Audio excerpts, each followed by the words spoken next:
എല്ലാവർക്കും പുതിയൊരു ക്ലാസ്സിലേക്ക് സ്വാഗതം. ഇന്ന് നമ്മൾ ഡിസ്കസ് ചെയ്യാൻ പോകുന്നത് കറണ്ട് അഫെയർ പാർട്ടിലെ തന്നെ ചെറിയൊരു ടോപ്പിക്കാണ്. അതായത് യൂത്ത് ഐക്കൺ പുരസ്കാരത്തെക്കുറിച്ചാണ് നമ്മളിന്ന് ഡിസ്കസ് ചെയ്യാൻ പോകുന്നത്. ചെറിയൊരു ടോപ്പിക്കാണ്, പക്ഷേ വളരെയധികം ഇമ്പോർട്ടൻറ്റുമാണ്. അതായത് ഒരു മാർക്ക് ഓരോ മാർക്കും നമുക്ക് വിലപ്പെട്ടതാണ്. അപ്പോൾ ചെറുതെന്ന് പറഞ്ഞ് നമ്മൾ ഒഴിവാക്കി കളയല്ലേ. മാക്സിമം എല്ലാവരും ഈ വീഡിയോ കാണാൻ തന്നെ ശ്രമിക്കുക. അപ്പം യൂത്ത് ഐക്കൺ പുരസ്കാരത്തെക്കുറിച്ചാണ് നമ്മളിന്ന് ഡിസ്കസ് ചെയ്യാൻ പോകുന്നത്. ഇതിന് മുമ്പേ ഉള്ള കറണ്ട് അഫെയറിൻ്റെ ക്ലാസ്സസ് എല്ലാം നമ്മളുടെ കറണ്ട് അഫെയർ സീരീസ് എന്ന് പറഞ്ഞൊരു പ്ലേലിസ്റ്റിൽ നമ്മൾ ഇട്ടിട്ടുണ്ട്. ആ പ്ലേലിസ്റ്റിൽ കയറി കഴിഞ്ഞ് നമ്മളുടെ കംപ്ലീറ്റ് ക്ലാസ്സസോളം നമ്മൾ 10-25ഓളം ക്ലാസ് ഇട്ടിട്ടുണ്ട് കറണ്ട് അഫെയറുമായിട്ട് ബന്ധപ്പെട്ട്. ആ ക്ലാസ്സസ് നിങ്ങൾ മാക്സിമം എല്ലാവരും തന്നെ കാണാൻ ശ്രമിക്കണം. LDC ഒക്കെ പ്രിപ്പയർ ചെയ്യുന്നൊരു മെയിനായിട്ട് LDC ആയിക്കോട്ടെ, CPO ആയിക്കോട്ടെ, ഏതൊരു എക്സാമിന് പ്രിപ്പയർ ചെയ്യുന്ന ഒരാളും മെയിനായിട്ട് കണ്ടിരിക്കേണ്ട ക്ലാസ്സാണ് നമ്മൾ ഓരോന്നും തയ്യാറാക്കുന്നത് കറണ്ട് അഫെയറുമായിട്ട് ബന്ധപ്പെട്ട്. അപ്പോൾ മാക്സിമം എല്ലാവരും അത് ഇന്ന് കയറി കാണാൻ ശ്രമിക്കുക. അതിൽ നിന്നൊക്കെ ഇനി വരുന്ന പരീക്ഷകളിലൊക്കെ മാക്സിമം മാർക്ക് ചോദിക്കാൻ ചാൻസ് ഉണ്ട്. അതുപോലെ തന്നെ LDCക്കൊക്കെ 20 മാർക്കാണ് കറണ്ട് അഫെയർ ടോപ്പിക്സിൽ നിന്ന് ചോദിക്കുന്നത്. അപ്പോൾ മാക്സിമം നമ്മളെ കറണ്ട് അഫെയർ ടോപ്പിക്സിൽ നിന്ന് നിങ്ങൾക്ക് അത്യാവശ്യം വേണ്ടുന്ന എല്ലാ ടോപ്പിക്സും നമ്മൾ കവർ ചെയ്ത് തന്നെയാണ് പോകുന്നത്. അപ്പോൾ മാക്സിമം വീഡിയോ ആദ്യം പുതിയതായിട്ട് കാണുന്ന കൂട്ടുകാരുണ്ടെങ്കിൽ മാക്സിമം സബ്സ്ക്രൈബ് ചെയ്ത് ബെല്ലൈക്കൺ അമർത്തിയിട്ട് തന്നെ കാണാൻ ശ്രമിക്കുക. അപ്പോൾ നമുക്ക് ക്ലാസ്സിലോട്ട് കിടക്കാം. ഇന്ന് നമ്മൾ പഠിക്കാൻ പോകുന്നത് യൂത്ത് ഐക്കൺ പുരസ്കാരം 2023-24 യൂത്ത് ഐക്കൺ പുരസ്കാരം. അപ്പോൾ യൂത്ത് ഐക്കൺ പുരസ്കാരം നൽകുന്നത് ആരാണ്? സംസ്ഥാന യുവജന കമ്മീഷൻ. സംസ്ഥാന യുവജന കമ്മീഷനാണ് യൂത്ത് ഐക്കൺ പുരസ്കാരം നൽകുന്നത്. അപ്പോൾ സംസ്ഥാന യുവജന കമ്മീഷനെ കുറിച്ച് പറഞ്ഞതുകൊണ്ട് തന്നെ സംസ്ഥാന യുവജന കമ്മീഷൻ്റെ ചെയർമാൻ ആരാണ്? M. ഷാജർ. കേരള സ്റ്റേറ്റ് യുവജന കമ്മീഷൻ്റെ ചെയർമാൻ ആരാണ്? M. ഷാജർ. അപ്പോൾ യുവജന ക്ഷേമം എന്നുള്ള വകുപ്പ് ആരുടെ കീഴിലാണ്? സജി ചെറിയാൻ എന്ന് പറഞ്ഞ മിനിസ്റ്ററിൻ്റെ കീഴിലുള്ള വകുപ്പാണ് യുവജനക്ഷേമം. അതുപോലെ തന്നെ സംസ്ഥാന യുവജന കമ്മീഷൻ്റെ ചെയർമാൻ്റെ പേരാണ് M. ഷാജർ. മറക്കല്ലേ, M. ഷാജർ. അതോടെ ഞാനൊന്ന് ഇതിനോട് കോട്ട് ചെയ്യുകയാണ്. അപ്പം അതോടെ ഞങ്ങൾക്ക് മാർക്ക് കിട്ടി. അപ്പോൾ അടുത്ത് നോക്കാം. നമുക്കറിയാം യൂത്ത് ഐക്കൺ പുരസ്കാരം യുവാക്കൾക്കുള്ളതാണ്. അതുകൊണ്ട് തന്നെയാണ് പുരസ്കാരം നൽകുന്നത് യുവജന കമ്മീഷന്. അപ്പോൾ അതുപോലെ തന്നെ എന്തിനാണ് ഈ പുരസ്കാരം നൽകുന്നത്? വിവിധ സാമൂഹിക മേഖലകളിൽ വ്യക്തിമുദ്ര പതിപ്പിച്ച യുവജനങ്ങൾക്കാണ് കമ്മീഷൻ എല്ലാ വർഷവും പുരസ്കാരം നൽകുന്നത്.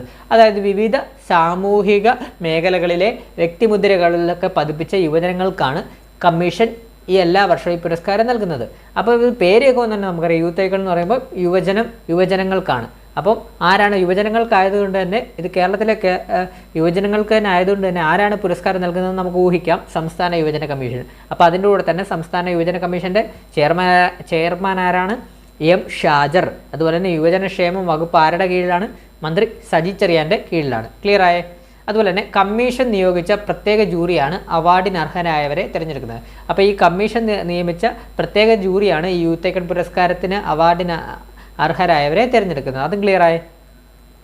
ഇനി നമുക്ക് ഓരോ മേഖലകളിൽ ആർക്കൊക്കെയാണ് 2023-24 കാലഘട്ടങ്ങളിൽ അവാർഡ് ലഭിച്ചത് എന്ന് നോക്കാം.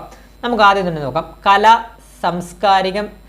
സാംസ്കാരിക മേഖലയിൽ നിന്ന് ബേസിൽ ജോസഫിനാണ് ലഭിച്ചത്.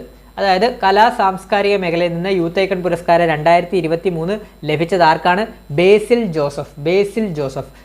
ജോസഫ് എന്ന് പറഞ്ഞാൽ ആരാണ്? യുവ സംവിധായകനും തിരക്കഥാകൃത്തും അഭിനേതാവുമായ ബേസിൽ ജോസഫിനാണ്. നമുക്ക് എല്ലാവർക്കും അറിയാം ബേസിൽ ജോസഫിനെ അറിയാം.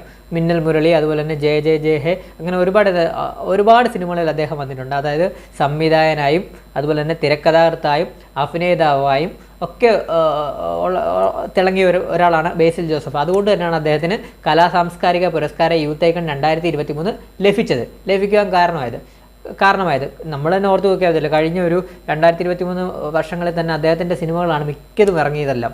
അപ്പം ആ ഒരു രീതിയിൽ വെച്ച് ഓർത്തോ ബേസിൽ ജോസഫ് സാംസ്കാരിക മേഖലയിൽ 2023 യൂത്ത് ഐക്കൺ. ക്ലിയർ ആയേ? അടുത്ത നമുക്ക് പഠിക്കാം. 2023-24 മേഖലകളിലെ യൂത്ത് ഐക്കൺ സാഹിത്യ പുരസ്കാരത്തിന് അർഹനായത് K. അഖിലിനാണ്. അപ്പോൾ K. അഖിലാണ് യൂത്ത് ഐക്കൺ 2023-24 കാലഘട്ടത്തിലെ സാഹിത്യ മേഖലയിൽ നിന്ന് പുരസ്കാരത്തിന് അർഹനായത് K. അഖിലാണ്. K. അഖിൽ ആരാണ്? യുവ എഴുത്തുകാരിൽ ശ്രദ്ധേയനായ K. അഖിലിനാണ് സാഹിത്യത്തിലുള്ള യൂത്ത് ഐക്കൺ പുരസ്കാരം ലഭിച്ചത്. നമ്മൾ പഠിച്ചത്. അതുപോലെ തന്നെ നീലച്ചടയൻ, ഇമ്പോർട്ടൻ്റ് ആണ്, ഓർത്ത് വെച്ചോണേ. നീലച്ചടയൻ എന്ന കഥാസമാഹാരത്തിൻ്റെ രചയിതാവാണ് ഈ K. അഖിൽ. അപ്പോൾ K. അഖിലിനാണ്. അപ്പോൾ എന്താണ് പറഞ്ഞത്? യുവ എഴുത്തുകാരിൽ ശ്രദ്ധേയനായ K. അഖിലിനാണ് സാഹിത്യത്തിലുള്ള യൂത്ത് ഐക്കൺ പുരസ്കാരം 2023-24 ലഭിച്ചത്. അതുപോലെ തന്നെ K. അഖിലിൻ്റെ തന്നെ ഒരു കഥാസമാഹാരമാണ് നീലച്ചടയൻ. അപ്പോൾ നീലച്ചടയൻ എന്ന് പറഞ്ഞാൽ കഥാസമാഹാരം ആരുടെയാണ്? K. അഖിലിൻ്റെയാണ്. ക്ലിയർ ആയേ? അടുത്ത നമുക്ക് നോക്കാം. കായിക മേഖലയിൽ നിന്ന് അവാർഡ് ലഭിച്ചത് ആൻസി സോജൻ. കായിക മേഖലയിൽ നിന്ന് അവാർഡ് ലഭിച്ചത് ആരാണ്? ആൻസി സോജൻ. അപ്പോൾ ആൻസി സോജൻ ഏത് മേഖലയുമായിട്ട് ബന്ധപ്പെട്ടാണ്? ലോങ് ജമ്പ് താരവും ഏഷ്യൻ ഗെയിംസിൽ വെള്ളി മെഡൽ ജേതാവുമായ ആൻസി സോജനാണ് കായിക രംഗത്ത് നിന്ന് അവാർഡിന് അർഹനായത്. ക്ലിയർ ആയേ? അപ്പോൾ ഇതിൽ നിന്ന് വേറൊരു മാർക്ക് കൂടെ ചോദിക്കാൻ ചാൻസ് ഉണ്ട്. അതായത് ലോങ് ജമ്പ് താരവും ഏഷ്യൻ ഗെയിംസിന് വെള്ളി മെഡൽ ജേതാവുമായ ഏത് കായിക താരത്തിനാണ് യൂത്ത് ഐക്കൺ അവാർഡ് ലഭിച്ചതെന്നൊക്കെ ചോദിക്കാൻ വളരെ ചാൻസ് കൂടുതലാണ്. അപ്പം ആൻസി സോജൻ. അപ്പോൾ ഓർത്ത് വെച്ചോളൂ, 2023, 2024 കാലഘട്ടങ്ങളിലെ യൂത്ത് ഐക്കൺ പുരസ്കാരം കായിക മേഖലയിൽ നിന്ന് ലഭിച്ചത് ആൻസി സോജൻ. അപ്പോൾ ആൻസി സോജൻ ആരാണ്? ലോങ് ജമ്പ് താരവും ഏഷ്യൻ ഗെയിംസിൽ വെള്ളി മെഡൽ ജേതാവുമായ ആൻസി സോജനാണ് കായിക രംഗത്ത് നിന്ന് അവാർഡിന് അർഹയായത്. അപ്പം ആൻസി സോജൻ ലോങ് ജമ്പ് താരമാണ്. അതുപോലെ തന്നെ ആൻസി സോജൻ ഏഷ്യൻ ഗെയിംസിൽ വെള്ളി മെഡലിന് ജേതാവ് കൂടിയാണ് ആൻസി സോജൻ. ക്ലിയർ ആയേ? അപ്പോൾ അടുത്തിലോട്ട് പോവാം. കൃഷി മേഖലയിൽ നിന്ന് ലഭിച്ചത് അശ്വിൻ പരവൂരിനാണ് കൃഷി മേഖലയിൽ നിന്ന് ലഭിച്ചത്. അതായത് 12 വർഷമായി മത്സ്യകൃഷിയിൽ മാതൃകാ കർഷകനായി മാറിയ അശ്വിൻ പരവൂരാണ് കാർഷിക രംഗത്ത് നിന്ന് അർഹനായത്. അപ്പോൾ 1-2 വർഷമല്ല അദ്ദേഹത്തിന് കൃഷി തുടങ്ങിയിട്ട് 12 വർഷമായി അദ്ദേഹം മത്സ്യകൃഷിയിൽ മാതൃകാ കർഷകനായി മാറിയ അശ്വിൻ പരവൂരാണ് കായിക രംഗത്ത്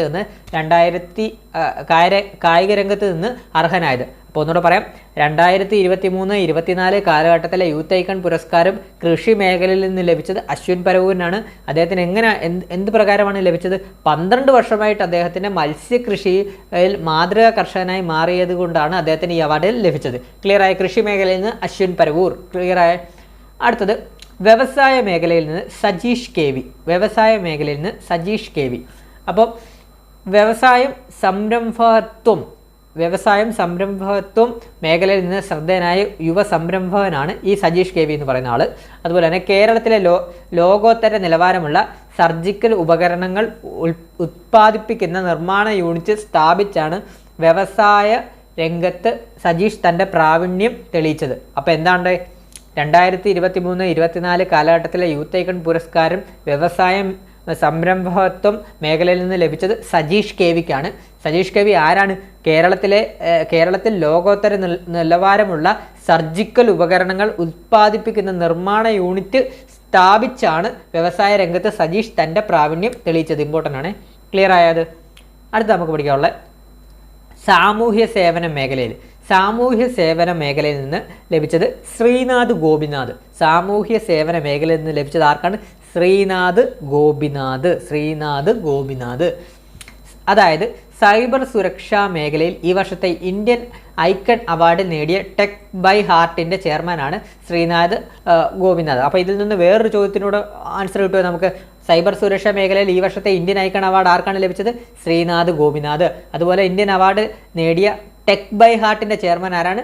ശ്രീനാഥ് ഗോപിനാഥ്. അപ്പോൾ ടെക് ബൈ ഹാർട്ടിൻ്റെ ചെയർമാൻ കൂടിയാണ് ശ്രീനാഥ് ഗോപിനാഥ്. അപ്പോൾ ഒന്നുകൂടെ പറയാം, 2023-24 കാലഘട്ടങ്ങളിലെ യൂത്ത് ഐക്കൺ പുരസ്കാരം സാമൂഹ്യ സേവന മേഖലയിൽ ലഭിച്ചതാർക്കാണ്? ശ്രീനാഥ് ഗോപിനാഥ്.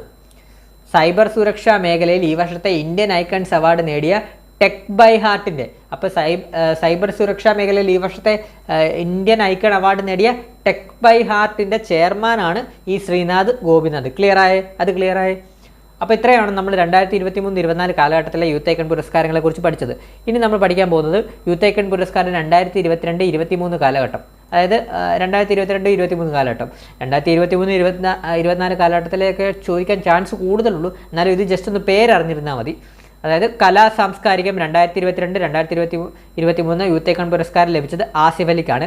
2022-23 കലാ സാംസ്കാരികം ആസിഫ് അലിക്കാണ് ലഭിച്ചത്. അതുപോലെ തന്നെ കായികം PR ശ്രീജേഷ്, നമുക്കറിയാം, ഹോക്കി താരം. അതുപോലെ തന്നെ സാഹിത്യം ഷെബിത MK, കായികം സുജിത്ത് SP, വ്യവസായം ആതിര ഫിറോസ്. അതുപോലെ തന്നെ സാമൂഹ്യ സേവനം അമൽ രാജ്. ക്ലിയർ ആയേ?